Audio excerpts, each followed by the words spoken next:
रमता राम जपो रे प्राणी, अब तो सुन ले राम कहानी।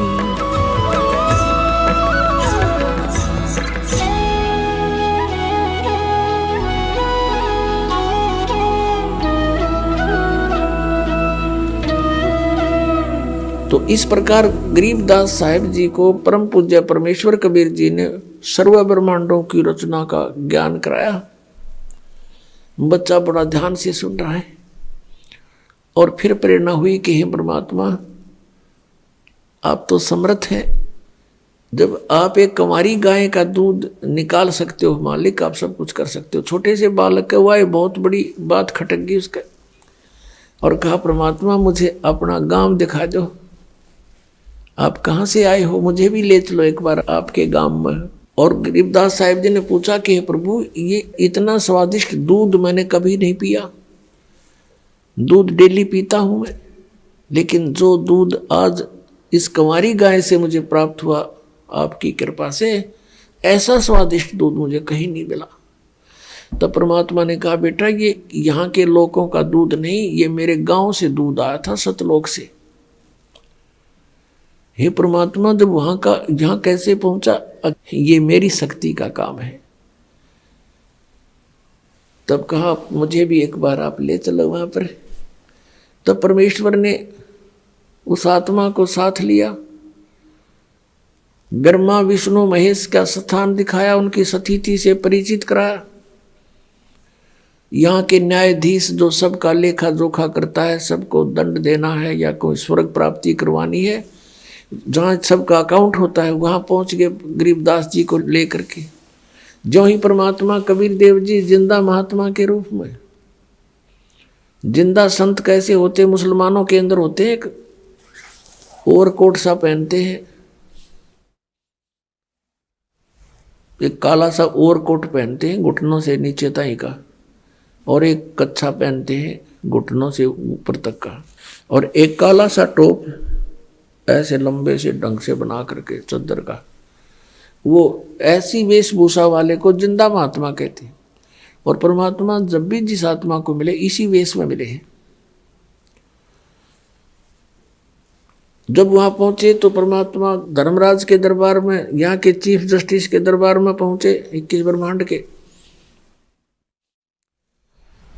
और जाते ही धर्मराज ने कुर्सी त्याग दी, अपना आसन छोड़ दिया, और उसको परमात्मा का और ही रूप दिखाई दे रहा था। और एकदम खड़े हो गए और कहा आओ महाराज बैठो। तो परमात्मा ने खड़े खड़े जैसे उच्च अधिकारी छोटे कर्मचारी अधिकारी के ऊपर को आदेश देता है, उस समय वो उसको डांट के तरीके से भी बोलता है। ऐसे परमात्मा उस धर्मराज को कह रहे हैं। गरीबदास साहिब ने फिर बाद में बताया कि धर्मराय दरबार में देई कबीर तलाक, मेरे भूले चूके हंस को तू पकड़िए मत कजाक। कजाक जैसे डांट मारते हैं। तो इस प्रकार धर्मराज कर जोड़कर खड़ा हो गया। बोले पुरुष कबीर से धर्मराज कर जोड़, आपके जीवन पकड़ो ने मन 2 ही लाख करोड़। अब इस तरह अपनी समर्थता से परिचित कराया कि मैं क्या हूं। फिर वहां से निकल कर वहां पहुंचे परमात्मा जहां ये काल बैठा था 21वें ब्रह्मांड के अंदर,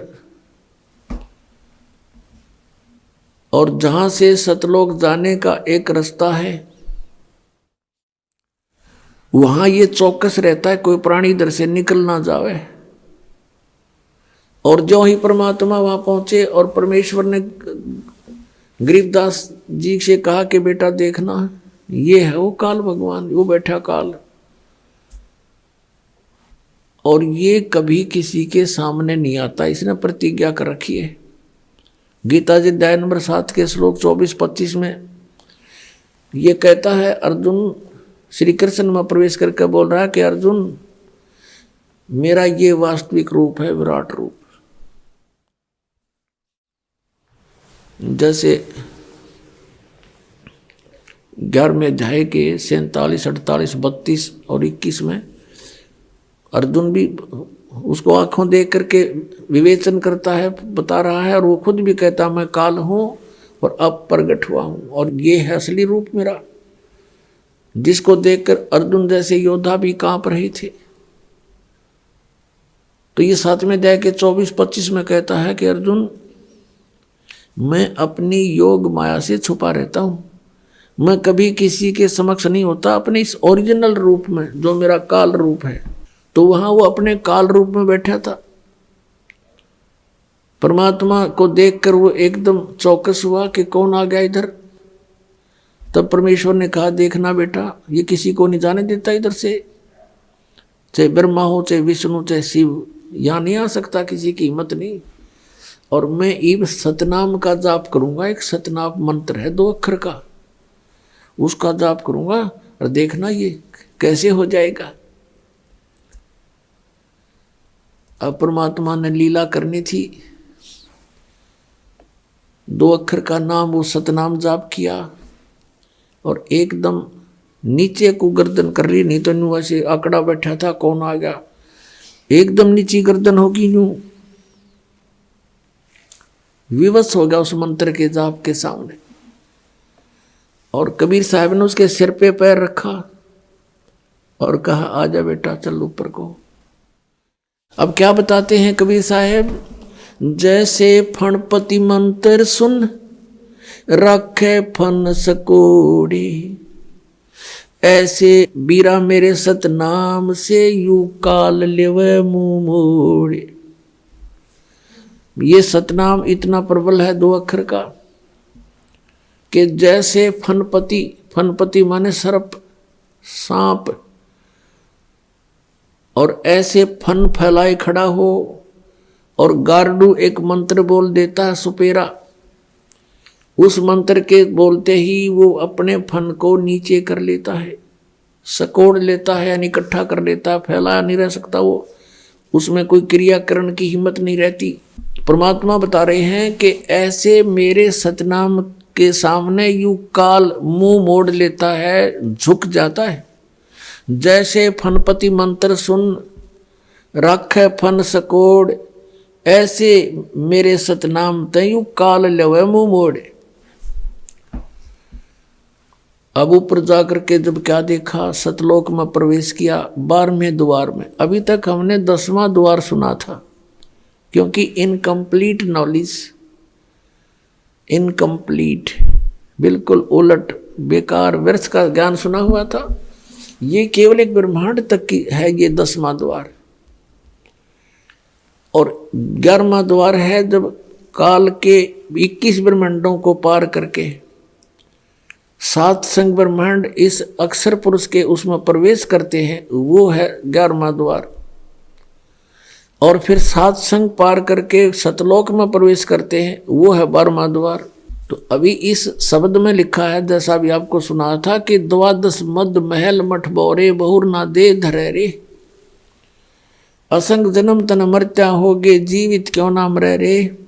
और 12 मध्य, 12 माने 12, मध्य महल मठ बोरे, वो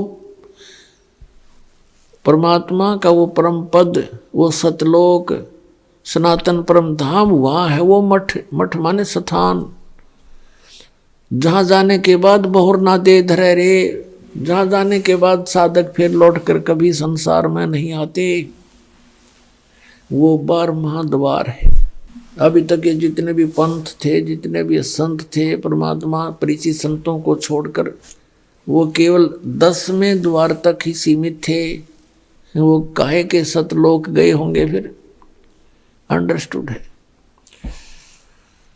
जब सतलोक में प्रवेश किया, वो तेजों में लोक है, जैसे हीरा अपने आप चमकता है, ऐसे ही वो सतलोक अपने आप प्रकाशित है, सौ प्रकाशित है। और उसमें परमेश्वर कबीर देव जी, कबीर साहिब जी अपने अन्य रूप में विराजमान थे। जैसे आपने कबीर परमेश्वर जी का शब्द सुना है, करने नो दीदार मैल में प्यारा है, और लास्ट में फिर बताया है कि उस परमात्मा के एक रोमकूप में करोड़ सूर्य मिला दे, करोड़ चंद्रमा मिला दे, ऐसा उस एक रोमकूप का की रोशनी भी अधिक है। ऐसा सतपुरुष दीदारा है, सतपुरुष के ऐसे दर्शन है। तो वहां जब परमात्मा तख्त पर विराजमान थे, सिंहासन पर विराजमान थे, नीचे से जिंदा वाले महात्मा के रूप में भी वो परमात्मा गए नीचे से, अपने ही दूसरे रूप पर जो सिंहासन पर विराजमान है, करोड़ सूर्य करोड़ चंद्रमा मिला दे एक रोमकूप की इससे भी अधिक रोशनी वाले तेजो में शरीर में, मनुष्य सदृश शरीर में विराजमान है, उन पे चवर करने लगे, जिंदा वाले रूप में नीचे से गए थे जो। अब गरीबदास जी ने सोचा कि ये है भगवान, ओहो कितना सुंदर है, कैसा चेहरा है, कैसा नूर है इसका, और यहाँ ये जो महात्मा नीचे से आया है ये कोई यहाँ का नौकर लगता है। गरीबदास जी इतनी सोच ही रहे थे, उसी समय तेजो में शरीर खड़ा हुआ, जिंदा वाले शरीर में नीचे से गए थे साधु रूप में, वो विराजमान हुए उसी सिंहासन पर, असंख्य ब्रह्मांड के कंट्रोलर के सिंहासन पर। और वो जो तेजो में शरीर जो भगवान दिखाई दे था, परमात्मा नजर आव था, वो लगा चंवर कर जिंदा के ऊपर नौकर की तरह। अब गरीबदास जी सोच रहे हैं भगवान कौन सा इनमें, ये महात्मा भी खूब है भाई, इसके ऊपर परमात्मा चंवर कर रहा है, इसकी सेवा कर रहा है। इतने में क्या हुआ कि वो तेजो में शरीर जिंदा वाले शरीर में समा गया। अकेले कबीर परमेश्वर जी जिंदा महात्मा के रूप में जो नीचे से गए थे वही विराजमान है, चंवर अपने आप घूम रहा है ऑटोमेटिकली। तब परमेश्वर ने कहा कि बेटा मैं सारे ब्रह्मांडों का मालिक हूँ, सब ब्रह्मांड मैंने रचे हैं, सभी प्राणियों जीवों की उत्पत्ति भी मैंने की है। फिर सारी कहानी बताई कि यहाँ से वो जो नर वहाँ दुख पा रहे हैं काल के लोक में, वो कैसे वहाँ गए, सारी कथा सुनाई कि तुम सभी यहीं रहा करते थे, ये सब के आपके मकान ये स्थान खाली पड़े हैं, जितनी प्राणी वहाँ गए हैं, चींटी से हाथी तक, रंक से राजा तक, ये सभी यहाँ रहते थे, ये सारे खाली पड़े इनके, इनमें मस्ती लगी, सुख था घना। और यहाँ एक ज्योत निरंजन नाम का अंडे से निकला हुआ प्राणी था, आत्मा था, उसने कुबद छाई एक पैर पे खड़ा होके तप करने लगा। उसके ऊपर ये सब आसक्त हो गए, उसकी उस ड्रामाबाजी को देखकर, उसकी एक्टिंग को देखकर, जो आजकल के लोग में कष्ट पा रहे हैं। मैंने बहुत बार उनसे कहा कि तुम मस्त रहो बच्चों, इसकी क्रिया को मत देखो। ऊपर से तो वो सावधान हो जाते थे, अंदर से कसक घनी बन गई, उस पर आसक्त हो गए, हृदय से चाहने लगे। जब उसने कहा कि मुझे जीव दे दो, तो मैंने उनसे पूछा था क्या तुम जाना चाहते हो, सभी ने सभी करती दे दी थी, इसलिए उसके साथ भेजने पड़ गए मुझे। और देखो बेटा यहाँ कितना सुख है, और वहाँ क्या हो रहा है, कभी फ्लड आ जाता है, कभी अकाल गिर जाता है, किसी की रोग से मृत्यु, कभी महामारी फैल जाती है, कहीं जल उपलब्ध नहीं है तो कहीं फ्लड ही फ्लड है। ऐसे स्थान पर चले गए, इस सर्व सुखदायी प्लेस को छोड़कर, स्थान को छोड़कर। अब गरीबदास जी बालक थे, आंखों में आंसू आ गए और कहने लगे भगवान हम तो घने नालायक हैं, हम तो महान पापी आत्मा हैं, हमने देखो एक कैसे भरी थाली का ठोकर मारी, यहाँ सब कुछ उपलब्ध है, हरे भरे बाग हैं, सर्व यानी सदाबहार फल फ्रूट हैं, सदाबहार बेल हैं, सब तरह के यहाँ पर दूधों की नदी बह रही है, और हम वहाँ उस कंगाल लोक में चले गए और कहा भगवान मुझे यहीं रख लो दाता, वहाँ मत भेजो। तब परमात्मा ने कहा बेटा ऐसे नहीं, आपको जाना पड़ेगा, और मैं आपको ऐसा मंत्र दूंगा सतनाम 2 अक्षर का, उस सतनाम के जाप को करना, और मेरी महिमा को सुनाना सबको। आपने ये देख लिया भगवान कौन है, और भक्ति करके आप यहाँ आ सकते हो। आप जब यहाँ से गए तो बहुत पुण्य थे आपके, अब वहाँ पुण्य रहे नहीं, उसने लूट लिया तुम्हारे को। और फिर वो इतना ही समर्थ सक्षम होकर तुम यहाँ आ सकते हो भक्ति के बल से। और एक मंत्र में ऐसा दूंगा तुम्हें, वह भी बताना नहीं किसी को, लेकिन लिख देना सारी वाणी में। मैं तुझे एक वाणी दूंगा, एक ज्ञान भरूंगा तेरे अंतःकरण में, उसको फिर तू बोल बोल के सुनाना।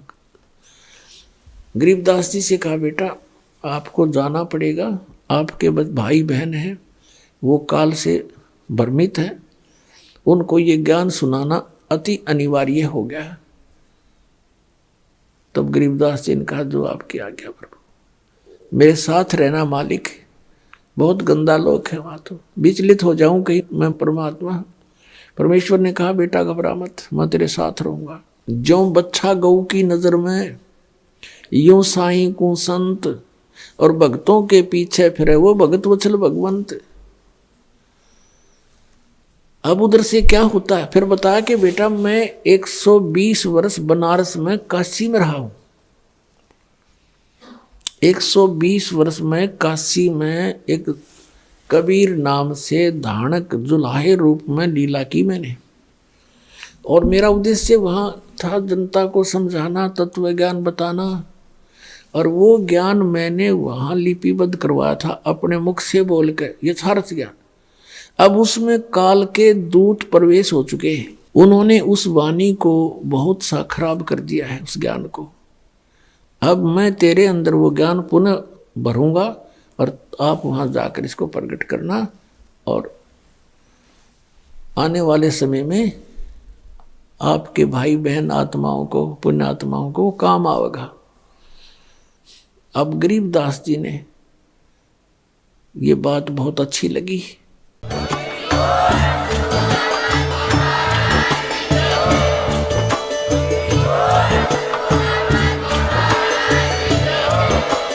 आप सुन रहे थे जगत गुरु तत्वदर्शी संत रामपाल जी महाराज जी के मंगल प्रवचन। अधिक जानकारी के लिए विजिट कीजिए हमारी वेबसाइट www.jagatgururampalji.org। संत रामपाल जी महाराज जी के शुभ आशीर्वाद से पूरे विश्व भर में 500 से भी ज्यादा नाम दीक्षा केंद्र हैं, जिन पर संत रामपाल जी महाराज जी द्वारा ऑनलाइन निशुल्क नाम दीक्षा दी जा रही है। अपने नजदीकी नाम दीक्षा केंद्र का पता करने के लिए संपर्क करें 8222880541।